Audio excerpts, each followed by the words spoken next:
panel today, we have Steve Gilbert, who has 25 years of experience, and a lot of Steve's background has been in innovative, creative solutions, entrepreneurial-minded economic developer, and he's going to talk a little bit about some of the sustainability projects in the Paris area, and I think you'll learn a lot from what they're doing in that region. And then we have Jason Ortgies from Rockwall Toyota, and Rockwall Toyota was the world's first gold leaf dealership. So that's quite an accomplishment in the nation. And they have also won the Toyota President's Award every year since they've been in operation. So certainly some great lessons to be heard there. And then we'll wrap up with John Adams from TEES in the Knowledge Engineering Group. And John comes with a vast amount of experience as an economic developer in Laredo in Texas, so Texas community, as well as the economic developer CEO for Enterprise Florida at the state level. And so he has seen a lot of successes, a lot of failures, and what works, and he's going to share some of those with us today. So with that, we'll get started with Steve Gilbert.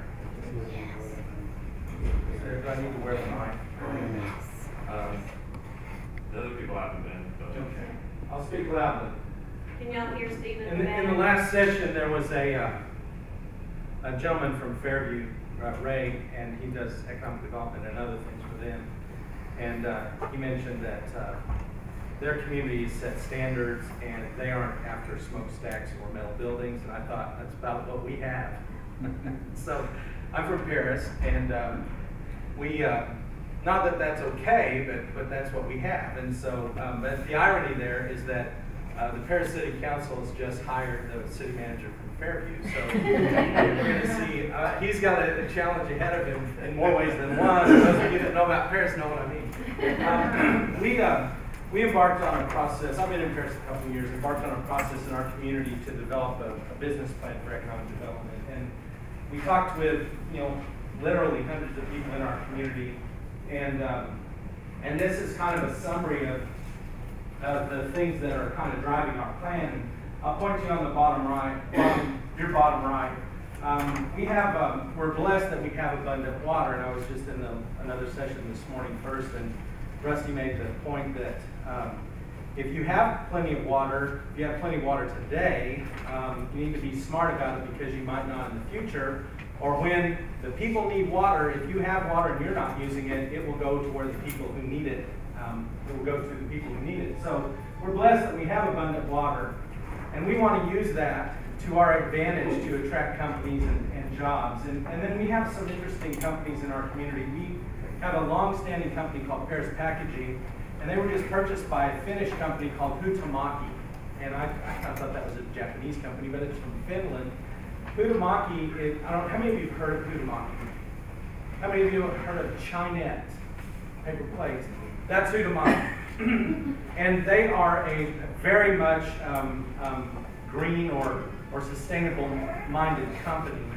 And they do packaging, and we're learning. So a big point for me is as you're doing what we do every day, and you're going out and you're meeting with your companies, and you're listening to them, I've kind of tuned my ear into what are the drivers that relate to sustainability, and what are the drivers that drive decisions in companies to either stay and grow in our communities or to come to our communities. So those, you can move on to the next one. In keeping with that, we did a lot of homework and we looked at a lot of corporate plans, corporate annual reports, and we were looking for what are the things that are common among big corporations, and what are the things that that are the drivers of them making decisions.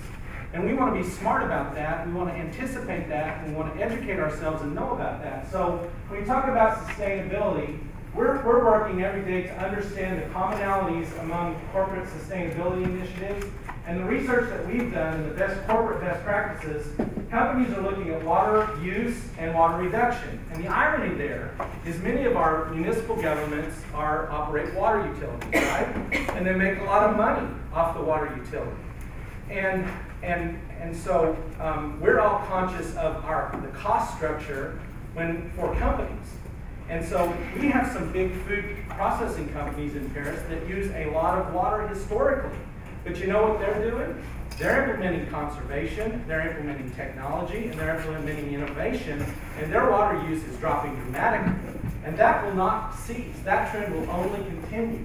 So in other words, our city governments who sell water cannot pin their future revenue on huge water sales from industrial customers. Kind of a little twist there. So water use and reduction, energy use and reduction, CO2 output reduction. This is a huge one. Transportation efficiencies and logistics advantages. And all of us probably have marketing materials where we talk about the logistics or the location advantages of our communities. And that's a huge driver because Paris was lucky back in the late 70s, early 80s. We recruited Kimberly-Clark, and they have a major production facility there. I think about 95% of the pull-up diapers or the swim diapers are made in Paris for North America. Today, I talked with the folks at KC, and we were talking about these issues, and I said, okay, if you're making a location decision today, would Paris be on your radar screen? Absolutely not. And that's a hard pill to swallow, but that's reality. So, and a lot of that's driven by transportation and logistics issues. Sustainable packaging, we're working on a partnership, and this is kind of a creative thing that we're excited about. Huhtamaki wants to grow their business. I think they've set their goal to grow their business in Paris 10% a year. That's wonderful. How can we work with them, and how can we use the technologies and the products and services of a local company to help recruit additional industries? So what is, for example, if Huhtamaki knows about packaging and Kimberly-Clark is packaging diapers coming off the line, how can we get those folks talking together? So that's one example. And the same with soup and soup cans and soup packaging. I think that if I kind of look to the future, I think it's already a trend that's happening. If you go to the grocery shelf and you look at traditionally tin cans for products, you're seeing more and more, quote, sustainable or recyclable packaging. My favorite one is, the broth, the chicken broth, used to come in a can. Now it comes in a flexible package, kind of like a milk carton package. And that's an innovation, that's a cost reduction, and that's an environmentally friendly transition from cans to other packaging materials. The other thing about that for us is we have a big Campbell soup plant there. And they put soup in cans. We also have a big I call it cannery, a company that makes those cans. And I think they make 600 million cans a year in Paris, Texas. But the question is, if we're talking to those people, how is their industry changing? Big implications. The other thing we hear from industry is that I'm really twisted up about this, and I'm interested to talk to some of our colleagues about this. Traditionally and forever, economic development incentives are based on jobs, capital investment, and wages. Those are the things that are important to our citizens, to us. They always have been. I've been talking to some of our big companies lately, and they say to me, Steve, we're driven by different metrics than that. Headcount is not something that we're measured by. We're measured by cost. And we understand the importance of jobs, but what we're working on now is to think very critically about how can our incentives and the measures of success for our incentives be better aligned with the metrics that companies are measured by. So when corporate in New Jersey is measuring the success of a plant in Paris, Texas, what are the measures, what are the metrics, what are the drivers, and how do we create incentives and reduce costs to encourage more capital investment. And I think the big thing that we're after in the future is capital investment, technology, and innovation. I think those are the things that are going to make a difference in our being successful in keeping the industry that we have and helping it to grow.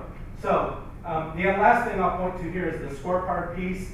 And again, we want to align our practices, our strengths and our advantage consistent with corporate goals. And we're particularly targeting food and consumer goods manufacturing companies. Go to the next one. A couple of examples from our research. This is a performance scorecard, and I didn't grab the company. I don't recall which one it is right now. But you can look, this is the metric or the annual report card, the measures, the performance scorecard. And you can see sales, obviously, earnings at the top, taxes before earnings, dividends, all the traditional ones, the economic drivers. And then it's kind of interesting, the environmental drivers, energy use, water use, CO2, solid waste recycled, social. These are the things that companies measure themselves by. That's a good example. Next one. Kraft Foods. Again, we're targeting food and consumer products. So this is from their annual report. Creating a more delicious world. Our sustainability goals, somebody said, I just love this, is that this whole notion of sustainability, when the conversation first started, it was kind of I don't mean to offend, but I offend quite often, but it's not an Al Gore tree hugger thing. It's a corporate driver, and that is so true. So Kraft Foods, huge international company, our sustainability goal to be achieved by 2015, and they set a baseline year of 2010, which makes sense. Okay, so where is our community today as the baseline, and where do we want to be in 5 years? That's what companies do. But you can see the marketing people got a hold of it, and that's cool. But 15% less water used in manufacturing. 15% less waste in manufacturing. 50 million mile reductions from transportation networks. So earlier I kind of laundry listed the things that are the drivers.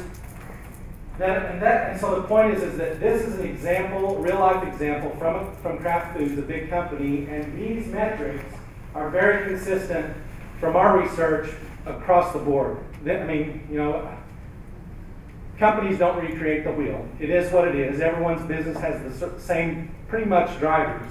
So these are what they are. Next. This is one that's near and dear. So this is Campbell's. You can see their sustainability goals for 2020. 84.5% waste recycled globally. Waste disposal, capital investment, tied to environmental compliance and sustainability. If we don't educate ourselves, if we don't change our ways of doing business to align with this, I think we're all at risk. And so what we're trying to do, and I don't have all the answers, but we're striving to align ourselves with this. And I think it's important for all of us. Huge implications, particularly those of us that have significant manufacturing or industrial presence. I think that's extremely important from our view. One of the things that we've done is the Campbell's plant management came to us and said, for years they've been bringing in tomato paste, and they bring it in by rail car and by truck, and there's a big slab on the south side of the plant, and they just set it out there, and it's in the weather on pallets. And so they have a lot of spoilage, as you can imagine. I was kind of shocked that that's what they did, but that's what they do. And so we worked with them, and in 2010, late 2010, we provided an incentive agreement to them for significant new capital investment. What they did is they built I call it a pavilion. I mean, it literally is an open-air structure that covers the tomato paste product storage, but on top of it is solar. And they came to our board, and we worked with them, and they showed how it will significantly reduce their use of energy over time. And the internal ROI was just not quite there, but with our assistance, we got it there. They built that thing, and now they've reduced their waste, and and ultimately they're going to have an impact in their utility use. So that's an example of how listening to the company and kind of responding to their needs, all of it around the sustainability business. And the next one. So in summary, why do we care about sustainability as a local EDC? Obviously, and then this is not anything new, we all know this, we want to respond to the needs of industry, we want to speak the language of industry, we want to understand the drivers and the metrics of industry, and when I talk to our folks, it is, and you all do too, it is absolutely, everything is cost, cost, cost.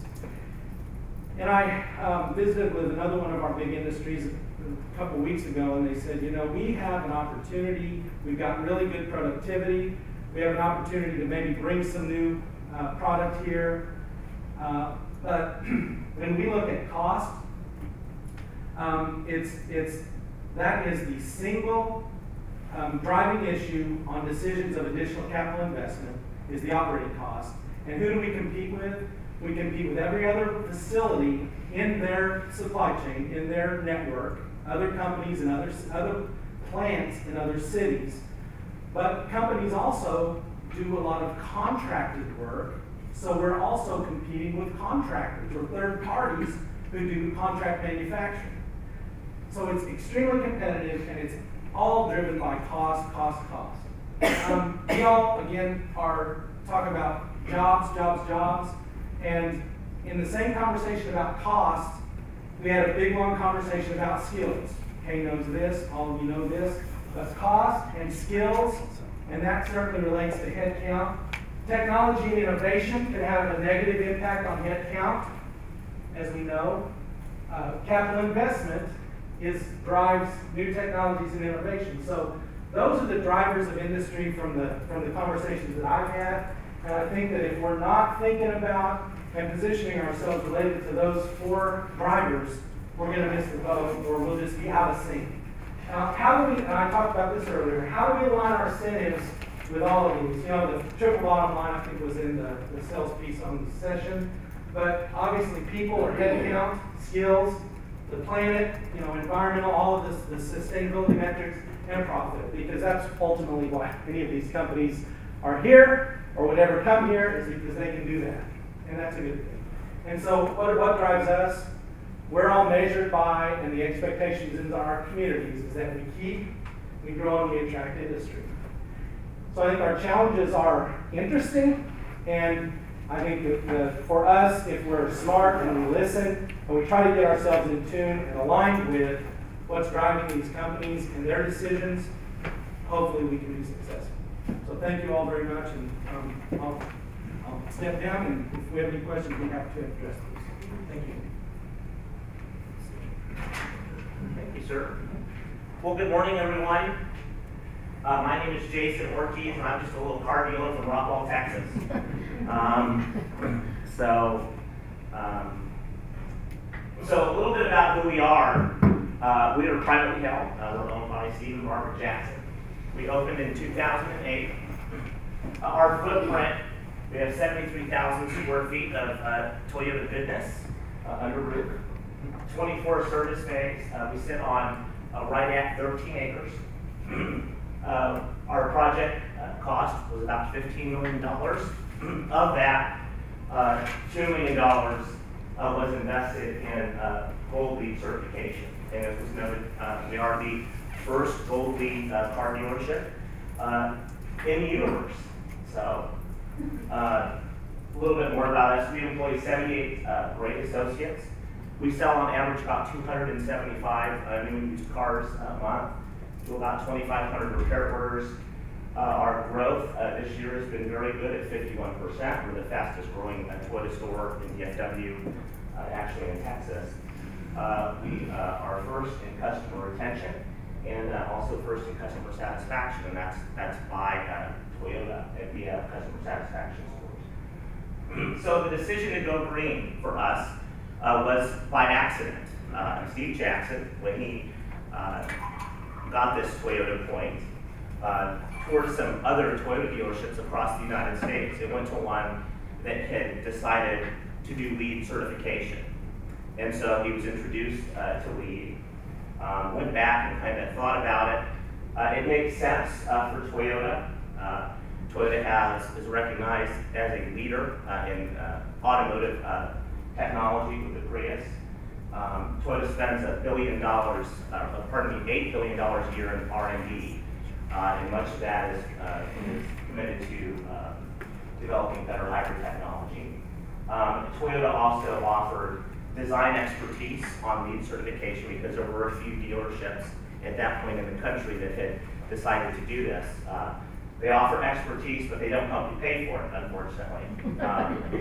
So when the decision was made to do LEED certification, most car dealers are very competitive people, and so said to ourselves, well, what hasn't been done yet? And no dealer had attained gold LEED certification. And if you're going to do something, you might as well do it right. And so that's why the decision was made.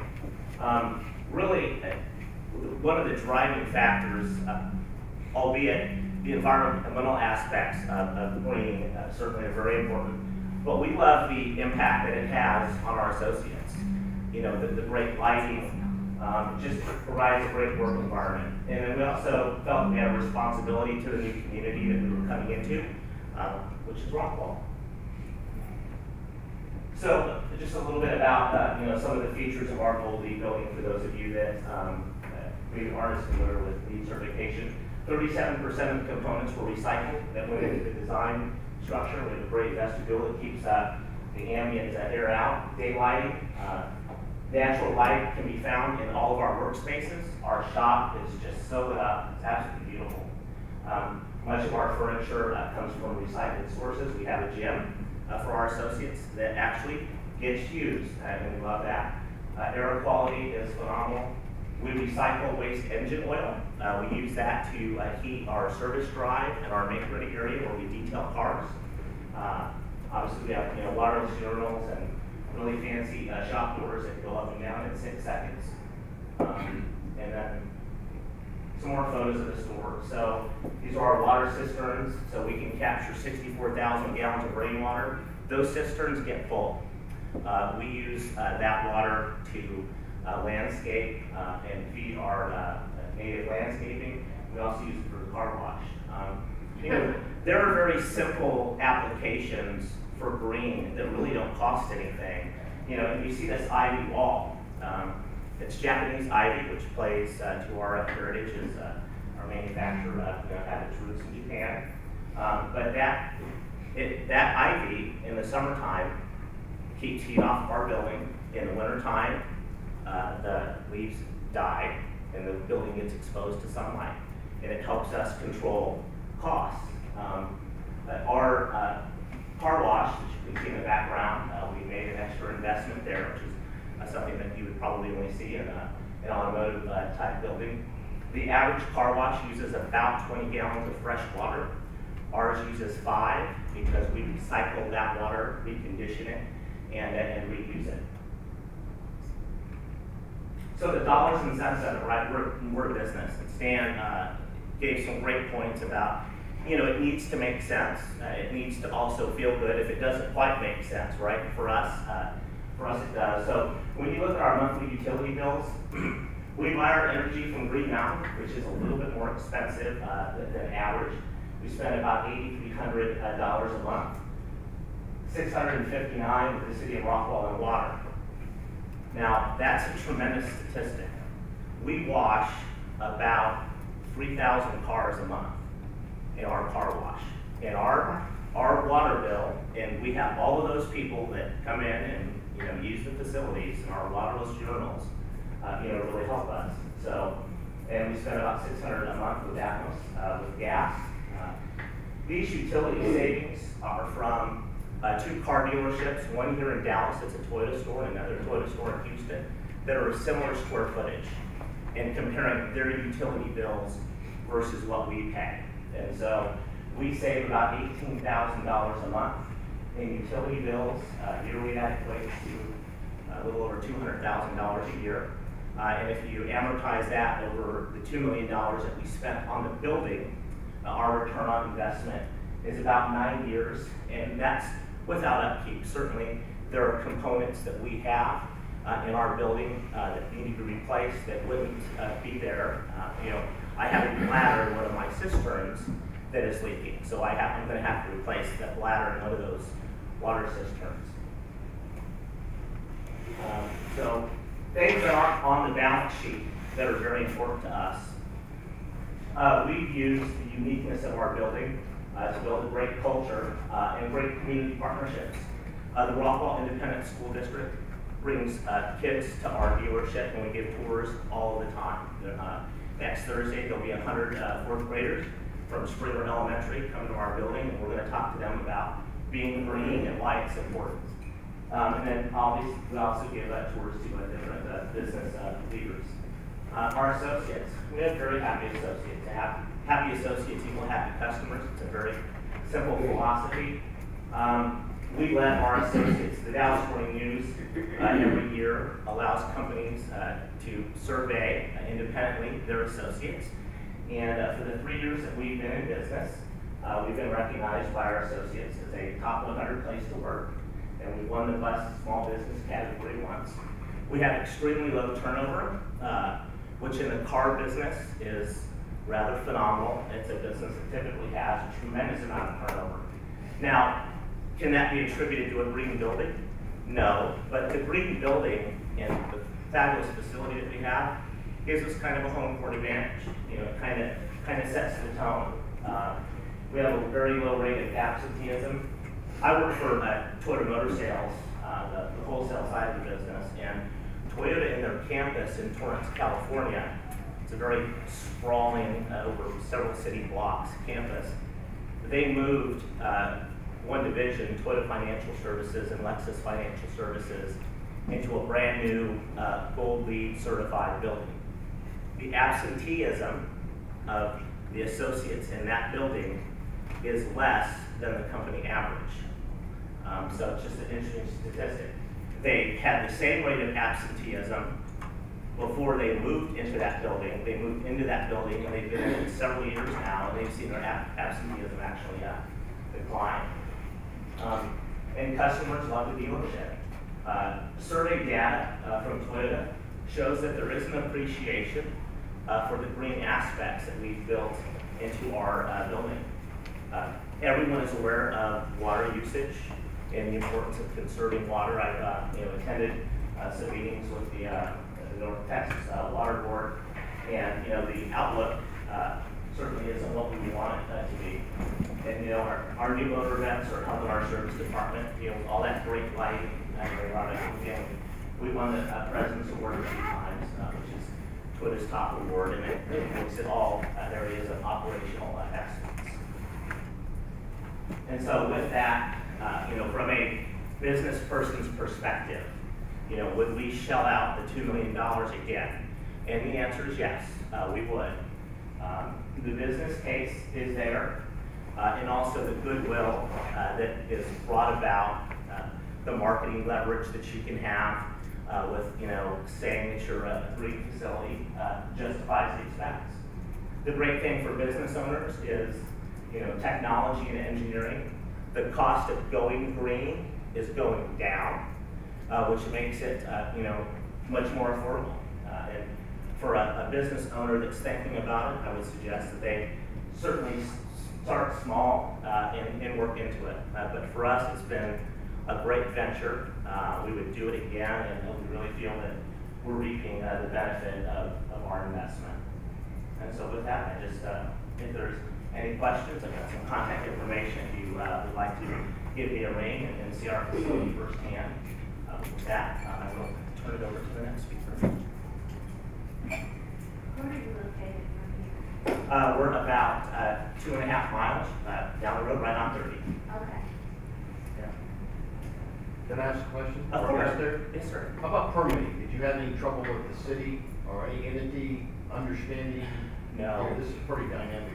The city of Rockwall is a wonderful place to live, and it's a wonderful place to do business.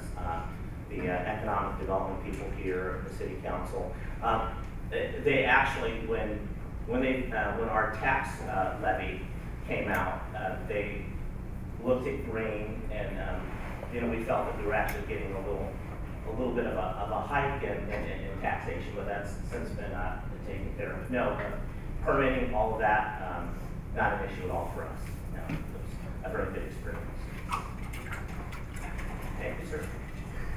Great, so let me wind this up with some observations and some things that I've seen. That many of these are going to be obvious, but I think what's happening is I've traveled across Texas and in a number of other markets is looking at this.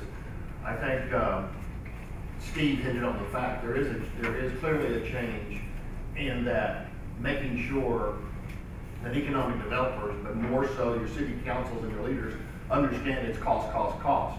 If you think about your county commissioners and your mayors and their budgeting, everything they have is about cost, cost, cost. So it shouldn't be a large leap, but the way the system was set up in the old days with incentives and the smokestack industries and the trade out of tax abatements, we really have not changed a lot in the last 30 years if you really were to step back and look at it. On the other hand, do not ever think that an incentive is not important. The example of putting the shed up, but having a quid pro quo that, and by the way, if we're going to do this, we're going to put solar on top of it. We want to be able to tell our community what we're doing. More and more of that is important. Another thing that I've found is the clawback clause, and make sure everyone understands you do have recourse and a clawback in there, and that the newspaper doesn't pick this up as corporate capitalism or donations. They still continue to do that. You can Google that right now, and it continues to come up. This is beyond solar panels on buildings. I think you couldn't get a better presentation than a private entity who put in private money to build a dealership that spent. In the scheme of things, all those fourth graders have parents that buy cars and big brothers and big sisters, so bring the fourth graders through because they're going to go home with the brochure and his sales goes up 10%. And they pay for that bladder, they fill the water up, they wash the cars, they pay tax to Rockwall. You're a smart man, John. Well, thank you very much. Thank you very much. I just finally figured, I'm slow, but I finally got it figured out. That you are in a business to make money and there's a way that you can do it. So it's very important.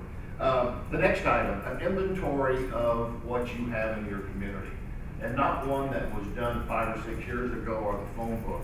I'm seeing more and more as we cross communities, back and cross up. Some communities have unbelievable inventories.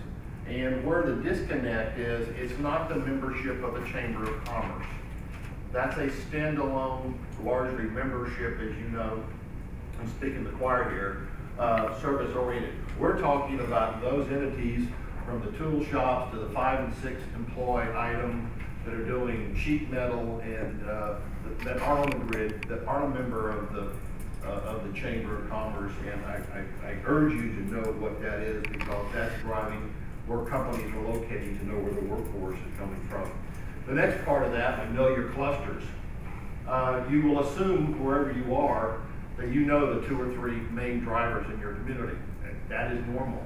The big change that is happening now with logistics, with companies moving out and setting up cross-dock operations, with the Steve's discussion about here's a soup maker that needs cans, but they need probably 17 other items that are dropped in there, and that supply chain mapping is going to be critical going forward. The biggest thing is managing expectations. What I've seen with green and primarily is and it's getting better. And that was the purpose of this conference and over the last year conference is to try to bring more awareness to this. It was amazing how much that people talk green. They thought it was solar panels. It was thought it was bricks in the tank in the commode or no flush.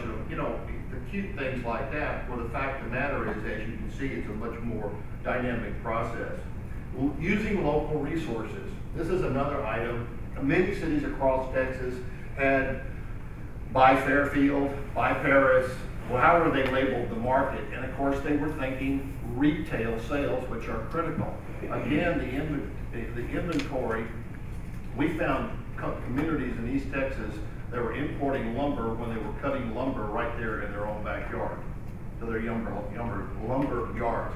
Now, we know that there's buyers and they buy in large amounts. There's a lot of dynamics that's going there. But again, checking with those companies and understanding that they're supplying locally is important. Infrastructure. if I didn't learn anything today, that I learned from the Toyota example here was trying to build it right the first time. Some communities do have a lot of steel buildings. They do have a composition that is not going to change quickly. The main item here is it doesn't cost that much more to build it right the next time, or which will be the first time for the business. I think the biggest indicator of that, if you heard the presentation about Fairfield, he hands him a stick or hands him the website and says, this is what we're looking for in our community. And what's happening is there is a movement from the urban areas looking for rural locations. I told a story last night. I was in New York and I had to go to Princeton to a meeting about 15, 20 years ago. So I rented a car and I drive through the tunnel to Princeton, New Jersey to go to the university. Well, as I'm going to the university, here is the Wall Street Journal building, here's Pfizer, here's DePuy, here's all these major companies. They want it out of the city. They want it on 20 or 30 acres. This is before they call company sites campuses. That's the catchword now. This is a campus. And they moved out there 20 or 30 years ago to get the green space. They many times paid more for utilities because they were a little bit remote. But in the end, the quality of life, closer to the market, it all turned out. This is clearly happening as the big urban centers grow. Finally, growth without a plan, and a plan that doesn't match the community, and a community that's not involved is sure failure. Now you're sitting there wondering, saying, well, we work with our community. I know you do. But it's now the integration and the more regional aspect of this, especially from federal funding, from state funding, there is a regional dynamic now that's going to drive everything in this state and in this country. And it is not going to be easy because 3 or 4 things are happening, and we've already crossed them at this conference. This water situation is going to get critical again. There is not enough funding to do what they need to do. Highway monies now primarily go only for repair. You look around, we are not building, oh yeah, there's overpasses taking place and there's some stuff north of Dallas, but if you really look in your districts and you find out, there is not going to be any federal money. So this entire dynamic, and by the way, fuel costs are going up. Okay? And I think somewhere there's somebody that says, well, we get the $5, that'll reduce traffic on the roads, we won't need more roads. I mean, there's somebody sitting in Washington or a basement up there thinking about these things and how it's going to affect car sales and folks on the road. But then you're making a car that now gets 30 or 40 miles to the gallon. So, you know, where is all this heading? So in conclusion, managing expectations, I think, is the greatest thing that you as a community, and what we look at, and we're dealing with communities across the state, and as we talk to them and look at their strategic plans. One more thing about the strategic plan. It is not a one-off item. It's got to be in a 3-ring notebook, and you might do a 3 to 5 year plan, but you've got to visit it every year. You've got to visit it. We had an interesting meeting in knowledge engineering where we were looking at a chart that was done about a year ago on some of the targets. And that chart on a 1 page, the emphasis and the deliverables had changed as much as about 25 to 30%. And it was the most fascinating chart because someone before my time, and Lisa and the staff, had looked at what the targets are in economic development for deliveries for programs. Well, this is the same thing we're seeing with communities. I will say, one of the finest plans I've seen, Steve, was that when I visited you. Steve put some of his slides up there, but I visited up at Steve's and he said, hey, let's walk through this. And I'm going, boy, he's laying out the secret slides. But they were interactive, they were dynamic, they looked at their target markets. And did you know how the grid was set up? That's a classic SWOT analysis of the strengths, the weaknesses, and the opportunities. So I encourage you with and the final thing I'll say that I've seen is making sure community leaders are educated. The lady, Sherry from Rockwall, if you were in her presentation, one final thing, they wanted to pass $100 million bond issue. she didn't. They knew that the mayor was gonna be involved, and the county folks, but they got a key group of business, citizens, civic leaders to brief up, to go out and deliver the message. If they don't believe this, if they can't get the superintendent of the school district to believe it and have it come down, it will not pass. Managing expectations, as I look at the growth in this community and where they set in the trade corridor, bringing in industry, as well as expansion outside the major metropolitan area, you know, they pulled it off with a community where you could argue, as I looked around at these houses and stuff, that why do we want any more growth here? Kind of like it the way it is. And they were able to manage expectations, package the message, and move forward. So with that, thank you very much. Thank you.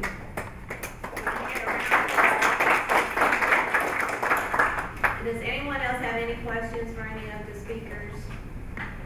I have a question Sure. for Steve. Okay. And your analysis that you did, you spoke about responding to industry, and specifically the industry needs, and more specifically in and around cost, skills, technology innovation, and capital investment. Do you see other sectors also valuing those four things? Other than manufacturing? Other than manufacturing? Well, I think they're generally across the board corporate drivers. I really do. We did, our research was about 30, what we would call global brands, big companies that have lots of divisions. Because our approach is that we want to go to those targeted companies where we kind of connect and make the case that we're a potential location for them with an expansion. I mean, we're not playing a zero-sum game where we want to try to bring something, a net loss here and a gain for us. But yeah, I think it cuts across all industry sectors. So where you said advanced manufacturing like these things, it could just as easily say advanced companies. Well, yeah, no, I think it can be, we kind of target food and consumer products, but certainly, you know, metal fabrication, plastics, I think a lot of manufacturing is driven by those things. What about healthcare? What about other sectors? Well, certainly costs. Healthcare, I think, is very decentralized to the market that they serve. I mean, it's very homegrown. Like, for example, the largest employer in Paris is Paris Regional Medical Center. And they employ over 1,000 people, and they have a reach, probably a 50 or 60 mile radius. That's their market. But certainly, I mean, we've met with them recently. They're doing about an $18 million expansion right now, and we're having conversations with them that all relate to cost and mitigating costs. So no question, I think those are kind of universal things. Any other questions?